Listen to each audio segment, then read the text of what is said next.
Nasa kamay ngayon ng Davao City Police ang isa sa mga saksi sa Maguindanao Massacre. Ang saksi ay isa sa mga nasugatan sa isinagawang ambush sa Sheriff Aguac sa nasabing probinsya. Yan ang tinutukan ng aming kasama ang Cepeng Alinio ng Radyo ng Bayan Davao. Pinangunahan ni Department of Justice Secretary Leila de Lima Linggo ang pagsindi ng kandila at pagpapalipad ng puting mga balloons para sa may 58 biktima ng Maguindanao Massacre, 5 taon na ang nakalilipas.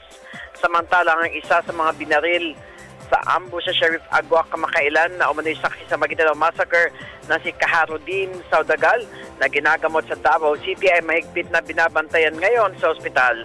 Ayon kay Davao City Police Office of DCPO City Director, Police Senior Superintendent Vicente Daniel Jr.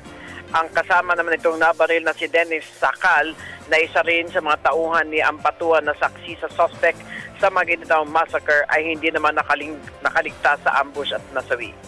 Ayon naman kay Davao City District 2 Councilor Al Ryan Alejandre, batang-batang konsyal ng Davao City na dating miyembro ng media bago ito pumasok sa politika na hindi niya makalilimutan ang kanumaldumal na pagpatay sa may 32 mga mamamahayag at iba pa dahil noon panahon na yon ayun din anya ang araw na nag-file ito ng kandidatura sa lungsod ng Davao.